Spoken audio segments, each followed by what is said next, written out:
우리가 자본주의 사회를 살지 않습니까? 짬보다는 이제 영치금으로 서열이 결정되는 경우도 꽤 있습니다. 저 친구랑 같이 친하게 잘 지내면 초코파이 하나가 나온다. 교도소에서 짬보다 중요한 것은? 영치금.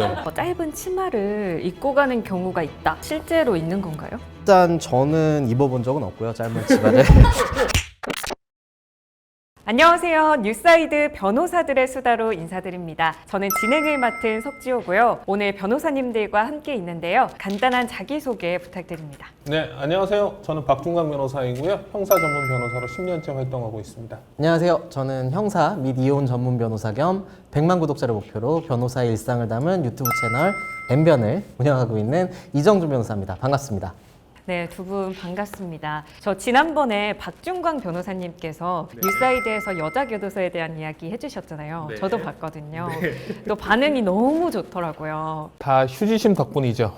예, 휴지심 2개가 뭐라고. 저도 그게 너무 궁금해서 휴지심이 뭘까 하면서 네. 봤습니다. 이정준 변호사님은 여자 교도소에 가보신 적 있으신가요? 저는 딱 한 번 가본 적이 있는데요. 예, 아무래도 교도소나 구치소에 여자들이 수용하는 시설이 따로 이렇게 마련되어 있긴 하잖아요. 그런데 여성 전용 교도소는 청주밖에 없다 보니까 그리고 또 수도권에서 멀기도 하고 또 거기는 이제 재판을 다 끝마친 기결수들이 있는 곳이기 때문에 잘 가본 적은 없는데 어쩌다가 또 저희 의뢰인이 거기서 형을 살다가 그 안에서 사고를 친 거예요. 추가로 기소가 되면서 그 사건에 대한 재판 진행을 준비하기 위해서 한번 가본 적이 있습니다. 분위기가 확실히 좀 다르다는 느낌이 이렇게 확 이렇게 오더라고요. 좀 남자들이 있는 변호사가 쾅쾅쾅 이런 무서운 느낌이라면 그건 좀 스산한 느낌이라고 해야 될까요? 저는 좀 그런 느낌이 들었어요. 그러면 그 안에서 또 사고를 치셨다고 하셨는데 어떤 건지 여쭤봐도 되나요? 그 안에서 이제 수감자들끼리 좀 갈등이 생겨서 그냥 때리면 되는데 위험한 물건으로 때려서 특수상해로 추가 기소가 됐던 사건입니다.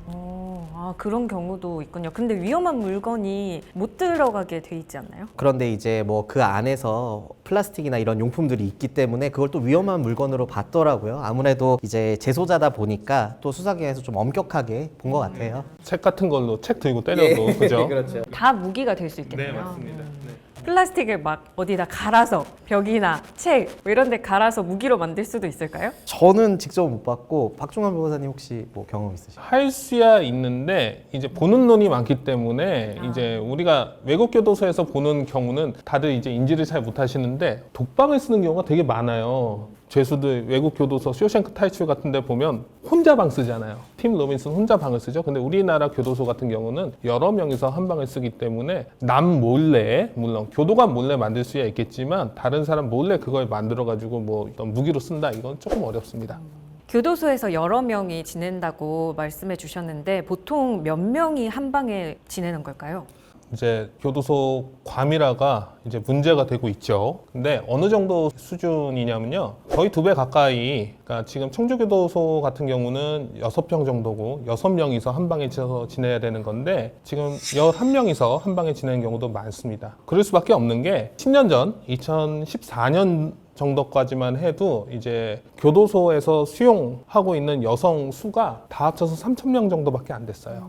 근데 지금 이번 달 교정 통계까지 합치면 지금 현재 수감돼 있는 여성 수용자 수가 5,500명 정도 수준이에요. 거의 그쵸, 2,500명이 는 거죠. 80% 이상이 는 거예요. 그러다 보니까 6명이 있는 방에 11명이 있을 수밖에 없는 겁니다. 그러면 이제 이정준 변호사님이 말씀하신 대로 그런 싸움이 일어날 가능성이 굉장히 높아지죠. 많이 있으니까. 그렇죠. 교도소에서 뭐 규칙이 엄격할 것 같은데 뭐 씻는 순서나 화장실 가는 순서가 정해져 있나요? 아니면 어떻게 정할까요? 그 수감자이자 의뢰인에게 뭐 화장실 어떻게 가서 이렇게 물어보진 않기 때문에 그렇게까지 물어보지 않아서 모르지만 이제 뭐 화장실 간다거나 뭐 씻는다거나 식사를 한다거나 이런 기본적인 생활은 많이 지침으로 되어 있고 또 교도관의 지시를 따르는 것이 대부분입니다. 뭐 그럼에도 불구하고 이제 24시간을 같이 지내야 되다 보니까 그런 어떤 지침이나 지시가 다 통용되지 않고 서로 눈치를 보고 이런 상황들이 발생할 수밖에 없죠. 교도관의 지시에 따른다고 말씀해 주셨는데 그럼 막 돌아가면서 가고 순서가 꼭 정해져 있고 이런 건 아닌가요? 그냥 그 때에 따라서 이렇게 하는 것 같아요. 뭐 이렇게 먼저 들어온 사람 1번, 2번 다 이렇게 하다 보면 아무래도 아까 박종광 변호사님께서 말씀하신 대로 안 그래도 사람이 많은데 더 막 갈등이 생기니까 그때그때 따라서 좀 융통성을 발휘하는 것 같습니다. 화장실에 가는 순서보다도요, 화장실을 이용하는 어떤 방법이 있어요. 교도소마다 방법이 있는데, 이제, 그러니까 제 의뢰인 기준으로 말씀드렸을 때, 이제 화장실에 들어가면 일단 그 섬유유연제라고 하나요? 그러니까 향기가 나는 세제가 있어요. 그거를 한번 넣고 물을 내려야 됩니다. 한번 넣고 물을 내리고 다시 이렇게 볼일을 본 다음에 다시 이제 물을 내리고 그 절차를 지켜야 되는데, 그렇게 하지 않으면 이제 냄새가 나니까 그거 이제 제대로 못 해가지고 시비가 붙는 경우가 있다고 하더라고요. 그런 애로사항이 있고, 출소한 다음에 이제 많이들 말씀하시는 것들 중에 하나가, 우리가 평소에 그렇게 화장실을 이용하지는 않잖아요. 화장실, 우리 집에 있는 화장실 들어갔을 때 세제 넣고 물 일단 내리고 그러지는 않잖아요. 근데 이제 출소한 다음에 이제 집에서 이제 화장실 볼일 볼 때 자기도 모르게 세제를 넣고 물을 내리더랍니다. 그래가지고 그 묘한 기분이 들었다는 에피소드도 있습니다. 그럴 것 같아요. 뭔가 습관이 돼가지고 그렇죠. 저도 모르게. 아까 그 박중강 변호사님께서 말씀하신 것처럼 위생이 제일 갈등의 요소잖아요. 그렇죠? 맞아요. 제 의뢰인은 아토피가 되게 심했는데, 그게 사실 옮는 병이 아님에도 불구하고 처음 간 날부터 평을 다 마칠 때까지 그렇게 구박을 받았다는 거예요. 아토피가 있어서요? 네, 아토피가 있다 보면 이제 긁잖아요. 네. 그럼 이렇게 각질도 떨어지고 하니까 청소도 다 도맡아서 해야 되고, 그렇게 좀 위생에 관련된데 아무래도 좀 민감하고, 뭐 교도관의 특별한 어떤 지시나 지침이 없더라도 항상 눈치를 봐야 되는 그런 상황들이 벌어진 것 같습니다. 그럼 교도소 내에서 수감자들이 제일 힘들어하는 게 뭔지. 사적인 공간이 없다는 거죠. 아까 화장실 얘기하셨는데, 화장실이 어떻게 돼 있냐면요, 밀폐된 공간이기는 한데 이렇게 투명 아크릴이 있어가지고 허리 위쪽은 노출이 돼 있습니다. 볼일 보는 사람이 이렇게 좀 보여요. 안에서 이렇게 할 수 있어요. 인사할 수 있나요? 그렇죠. 사적인 생활이 전혀 없는 상황이고, 사실 과밀화가 돼 있다고 그래서 상상을 잘 못하시는데, 딱 나란히 누웠을 때 어깨가 딱 붙는, 겨우 나란히 누울 수 있는 정도의 넓이에요. 근데 거기 이제 생활하다 보면 아까 말씀하시는 것처럼 항상 안 씻는 사람이 있죠. 꼭 있어요. 그러면 이제 냄새가 난단 말이에요. 그 사람이 또 방에서 최고참일 때 많이 힘들죠. 아, 그럼 뭐라고 못하니까요? 시비가 붙죠. 참다 못하면 이제 거기 교도관님께도 말씀을 드리고 이렇게 해가지고 하는데, 그렇게 해서 많은 일들이 생깁니다. 박중강 변호사님께서 말씀하신 그런 생활적인 부분, 그건 이제 왜 우리가 불치병을 받아들이는 단계가 있다고 하잖아요. 초월했을 때 내가 여기 적응하고 살아야 되겠다라고 했을 때 하는 문제고, 아무래도 이제 변호인들이 많이 보는 수감자들은 이제 재판 진행을 앞둔 그런 수감자들이잖아요. 그러다 보니까 당장 내가 들어온 지 얼마 안 된 거예요. 그러니까 내 직장도 생각나고, 뭐 아들, 딸, 뭐 자녀들, 뭐 생계도 걱정되고, 그때 막 이제 외부와 단절되어서 내가 손을 쓸 수 없다라는 것에 대해서 굉장히 좌절감을 느끼다가 판결이 확정되면 아까 말씀하신 것처럼, 아, 나 이제 여기서 어떻게 생활해야 되지? 본격적으로 이렇게 가는 것 같더라고요. 예. 제가 듣기로는 식빵을 이용해서 막 안에서 술을 만든다고 이런 이야기도 들었거든요. 이게 사실인가요? 이게 술이라는 게 네. 사실 이제 효모가 당을 먹고 배설하면 알코올이 나오죠. 그게 이제 술을 만드는 원리인데, 우리가 일상적으로 먹는 식빵에 사실 효모가 있어요. 그래서 효모 식빵하고, 식빵 이제 발효시키잖아요. 이스트 네네. 넣고, 그 이스트를 가지고 이스트가 당을 먹으면 알코올이 나옵니다. 그래서 우리 막 한 빵 냄새 맡으면 약간 알코올 향 느낌 나는 경우도 있죠. 바로 그겁니다. 근데 교도소에서는 이제 식빵에다가 요구르트를 섞어가지고 한 일주일 정도 놔두면, 일주일이요? 예, 일주일 정도 놔두면 이제 술이 돼요. 술이 되는데, 이게 한동안 문제가 돼서 지금은 식빵을 안 파는 걸로 알고 있습니다. 진짜로 만들기도 하나 봐요. 예, 별걸 다 만들어요. 그 술은 무슨 맛이 날까요? 거기 식빵과 요구르트를 기반으로 만들기 때문에 되게 녹진한 요구르트 맛이 나면서, 우리 그 야쿠르트 있잖아요. 야쿠르트 아줌마가 주는 그 분홍색 야쿠르트 아시죠? 그걸로 만드는 거거든요. 분홍색 요구르트에서 불가리스 맛이 나는데 알코올 느낌도 있다. 이 정도로 생각하시면 될 것 같아요. 근데 많은 양이 만들어지진 않을 것 같은데, 과거에 혹시 막 취하기도 한 그런 이야기가 있을까요? 그 정도는 아닌 것 같아요. 왜냐하면 그게 제대로, 그러니까 우리가 알고 있는 어떤 제대로 된 수준의 알코올 발효가 아니기 때문에, 이 식빵에 효모가 들어가 있으면 얼마나 들어가 있겠어요. 근데 그거라도 아쉬운 거지. 그 알코올의 향기, 그 정도 수준인 거죠. 네, 교도소도 사람이 사는 곳이잖아요. 네. 그렇다 보니까 또 다양한 욕구들이 제한되어 있지만 성적 욕구를 해결하려다가 보니까 생기는 이슈들도 있을 것 같은데요. 그런 게 있을까요? 네, 있습니다. 어. 교도소에 들어가면 의뢰인분들, 수감자 분이죠. 네. 제 의뢰인이 편지를 보내는데 편지에 자주 들어가는 내용 중에 하나가 왜 저러는지 모르겠다. 사람들 다 보이는 데서. 괴로움을 토로하는 경우가 많아요. 진짜 꼴 보기 싫다. 이런 얘기 많이 합니다. 어떤 거가 꼴 보기 싫을까요? 이제 둘이서 해결하는 경우도 있고요. 같은 방에 있는 사람들끼리서 해결하는 경우도 있고요. 이제 혼자서 이제 딱풀이나 칫솔이나 뭐 이런 거를 잘 이용하셔가지고 잘 해결하는 경우가 계십니다. 근데 이게 본다는 거죠. 보는 사람이 있다는 거죠. 보는 사람이 있는데 그런 행동을 한다는 거죠. 혼자가 아닌데도 어떤 도구를 사용해서 그쵸. 혼자 하기도 하는 네. 건가요? 제가 봤을 때는 사실 그 화장실도 위에가 반절이 뚫려 있다라고 했는데 어디서? 옆에 이렇게 허리 위가 투명 아크릴이에요. 딱풀과 칫솔을 그럼 방에서. 그렇죠. 다 남들 다 본다니까. 그래서 괴로움을 많이 토로하세요. 제가 또 이걸 찾다가 네. 남자 여자가 서로 펜팔을 할 때 펜팔 쪽지에 채모를 넣어서 보내시는 분들도 있다. 사실인가요? 네, 뭐 뭘 못 보내겠어요. 걸리지만 않으면 되는데. 이게 편지를 다 검수하는 게 아니거든요. 랜덤으로 검수해요. 그렇기 때문에 이제 뭐 걸리면 빼겠지만 안 걸리면 뭐 전달이 되는 거죠. 네, 거기까지. 또 교도소 내에서 다양한 사람이 있으니까 장기 수감자와 신규 재소자 또 이 관계는 어떤 편인지 궁금한데요. 예전에는 이제 장기 재소자가 이제 터줏대감으로서 이제 영향력이 있었죠. 근데 요즘에는요, 여성 수감자가 아까도 많아졌다고 말씀을 드렸잖아요. 쉽게 얘기해서 초범이 전체 수감자의 70%가 넘어요. 그러다 보니까 예전처럼 그렇게 강한 영향력을 발휘하기가 어렵고요. 우리가 자본주의 사회를 살지 않습니까? 짬보다는 이제 영치금으로 서열이 결정되는 경우도 꽤 있습니다. 그게 권력인 거죠. 그죠? 예, 저기 힘보다는 누가 요구르트 하나 더 사줄 수 있느냐. 저 친구랑 같이 친하게 잘 지내면 초코파이 하나가 나온다. 이거 굉장히 큰 인센티브지 않겠습니까? 잘 보여야겠네요. 그쵸. 와. 평화로워지죠. 교도소에서 짬보다 중요한 것은? 영치금. 그러면 그 교도소 내에서 뭐 강력 범죄자는 강력 범죄자들끼리 그리고 또 범죄 유형에 따라 같은 방을 쓰고 이런 게 있을까요?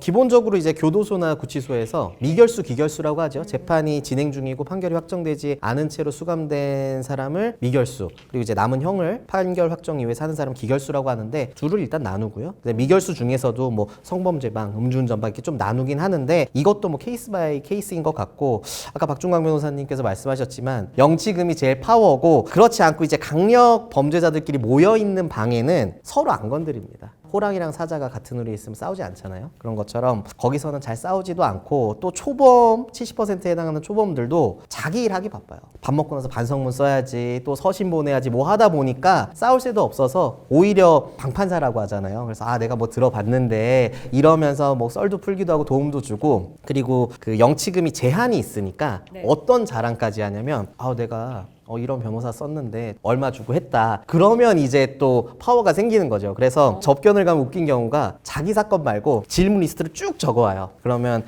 이건데 이건 어떻습니까 해서 이제 알려주는 거죠. 저도. 그러면 이제 다음 접견 때 가면 변호사님 덕분에 면이 섰습니다. 그럼 이제 거기서 이제 왕 되는 거예요. 예, 왜냐하면 이 사람은 영치금 많아서 초코바이랑 요구르트도 사주는데 외부로 통하는 역할도 있구나. 그렇기 때문에 이제 힘도 생기고 또 아름아름 이렇게 뭐 소개도 하고 이런 경우들이 종종 있습니다. 영치금이 많으면 얼마가 많은 건가요? 영치금 한도가 있어요. 300만 원인가 400만 원은 초과하면 더 이상 입금이 안 됩니다. 정치인 같은 경우는 이제 아예 그렇게 말씀을 하신 경우 있죠. 영치금 입금 안 된다고 그렇게 말씀하시는 경우가 있는데 영치금의 제한이 그렇게 있습니다. 그래서 또 꼼수가 나옵니다. 돈은 많으면 많을수록 좋죠. 근데 이제 현금은 계좌에 300만 원 정도 영치할 수밖에 없으니까 그거 대신 이제 지폐, 화폐 대용품으로 사용하는 게 우표를 좀 사용하는 경우가 있습니다. 우표를요? 편지를 밖으로 보낼 수 있는 우표를 이제 화폐 대용으로 사용하는 경우도 있어요. 우표로 뭘 사는 거예요? 그러니까 이미 영치금이 너무 많은 거예요. 그러다 보니까 돈은 더 있어야 될 것 같은데 그 안에서 이제 거래를 하려면 현금 대신 우표를 사용해가지고 거래하는 거예요. 수용자들끼리. 볼펜 하에 우표 5장. 뭐 그런 거죠. 이제 안에서 구입하는 경우도 있는데 밖에서 이제 보내주는 경우도 있으니까 그걸 가지고 이제 그런 꼼수를 쓰는 거죠. 제가 이제 변호사님 말씀 들으니까 계급젠가라는 생각이 드는 게 반성문 쓸 종이나 펜도 없는 계급, 그리고 영치금이 빵빵한 계급, 또 이렇게 우표까지 있는 계급, 그리고 가장 위는 접견 변호사 쓰는 수감자들. 제가 좀 황당했던 게 변호사들이 많이 선임되어 있는 사건인데 그 사건에서 뭐 사건 얘기는 안 해주고 한번 접견을 다녀오라는 거예요. 그래서 이제 선배가 부탁을 해서 갔다 와서 뭐 사건 어떻게 뭐 얘기를 막 하려고 했더니 아 계셔도 된다고. 아 너무 여름 더워가지고 에어컨 잠깐 쐬러. 왜냐면 접견실은 시원하니까 여름에 시원하고 겨울에 따뜻하려고 30분을 위해서 100만 원부터 뭐 수백만 원까지 쓰는 그런 수감자들은 잘 안 보이면 아 우리 왕이 어디 가셨구나. 약간 이런 생각까지 들 정도로 계급제입니다. 제가 또 찾아보니까 과거에 뭐 접견을 가시면서 여성 변호사님들께서 짧은 치마를 입고 가는 경우가 있다 이렇게 봤는데 실제로 있는 건가요? 일단 저는 입어본 적은 없고요. 짧은 치마를. 실제로도 뭐 언론에 노출된 만큼 막 만연한 건 아니지만 그런 접견 변호사들을 원한다는 이야기를 들었었고 이게 뭐 서울구치소 가면은 접견실 이렇게 쫙 오픈되어 있잖아요. 그러다 보면 뭐 여성 변호사들이 몇 분 계시는데 이제 복장이 어차피 복장에 대해서는 규제가 없다 보니까 아, 저 접견 변호사구나 이런 생각을 들게끔 하는 경우들도 좀 있습니다. 네. 그러면 그분들은 요청을 받고 그렇게 짧은 치마를 입고 가시는 건가요? 맞습니다. 네. 한 달에 얼마 이렇게 해서 일주일에 몇 번 접견은 이런 복장을 들어와 줘라 이런 조건으로 이제 수임을 하시는 거죠. 그러면 이렇게 가시면 상담을 하나요? 아니요, 그냥 가서 수다 떨고 오는 거예요. 시간 보내고.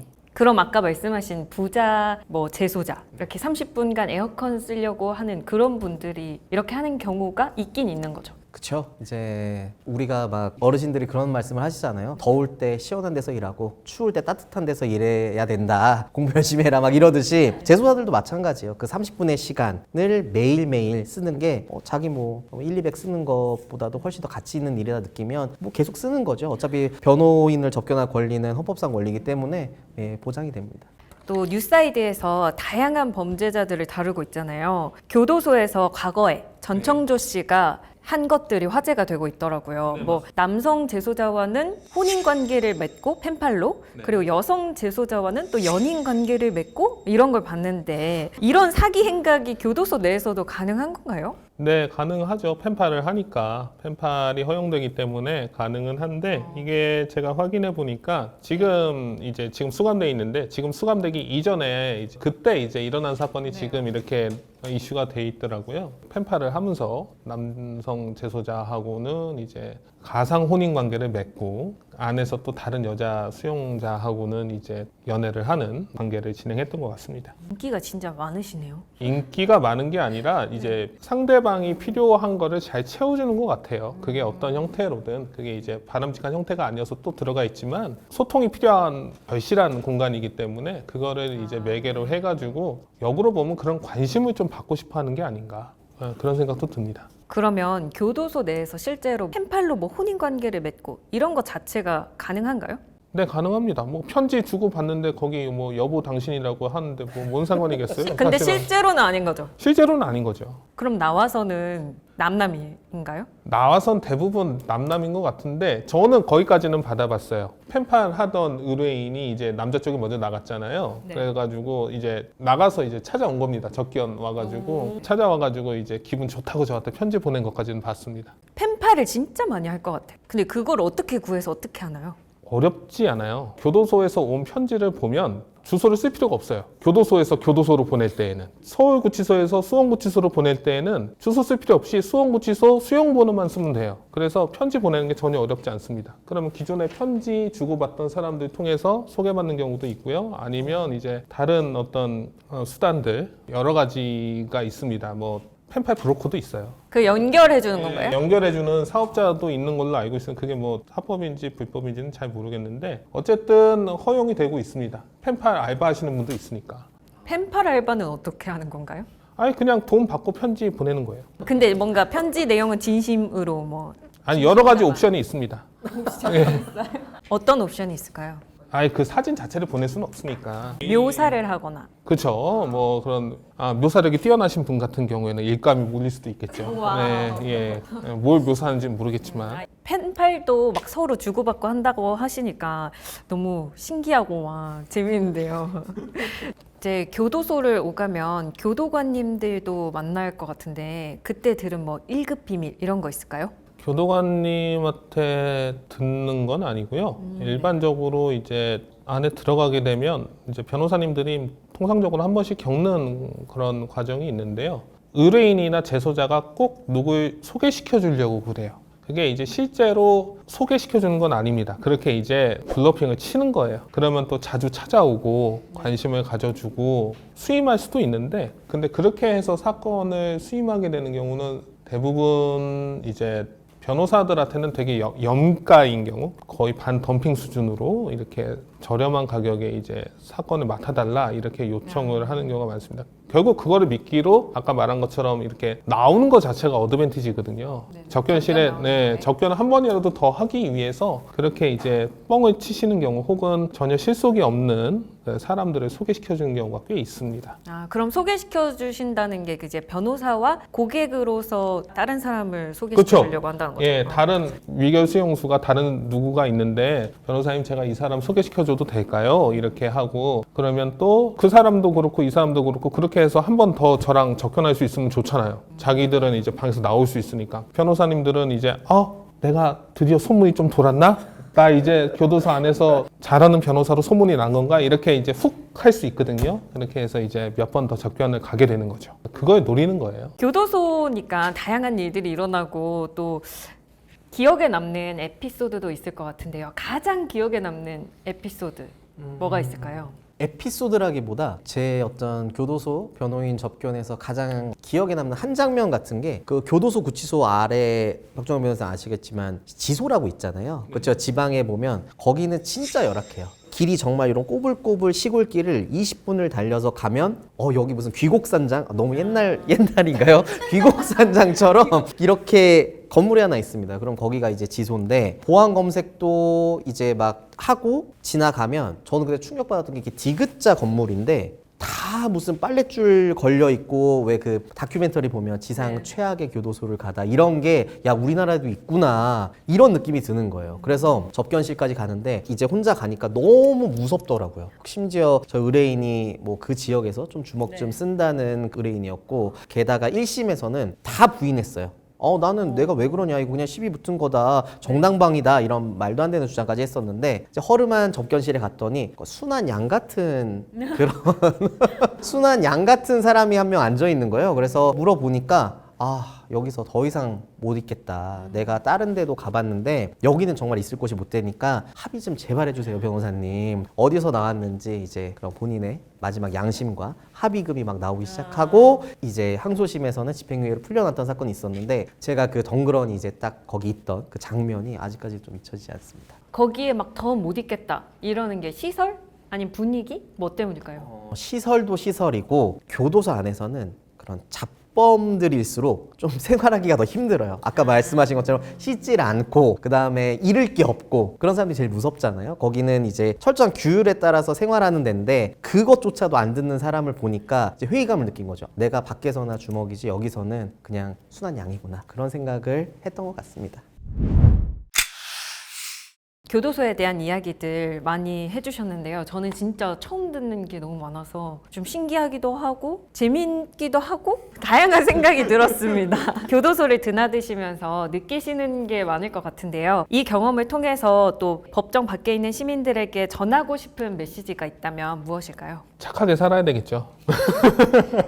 그러면 이정주 변호사님께서는? 뭐 드라마도 있었고 많이 좀 미화도 되고, 그 안에가 마치 막 그런 의리가 가득하고 이런 공간으로 뭐 영화나 드라마에서 좀 미화가 되긴 하잖아요. 그런데 아까도 말씀드렸지만 주먹 쓰는 사람이 순한 양이 될 정도로 진짜 무서운 거고, 자유를 박탈당했다라는 게 정말 인간한테는 큰 고통입니다. 그래서 오늘 이거 보시는 분들 간접 경험으로까지만 썰을 들으시고 잘대로 가시는 일 없도록 하면 좋을 것 같습니다. 꼭 착하게 살아야겠다 하는 생각이 드는데요. 네, 그럼 여기서 저희 인사드리도록 하겠습니다. 인사해볼까요? 뉴사이드 구독, 좋아요, 알림 설정 부탁드립니다. 부탁드립니다.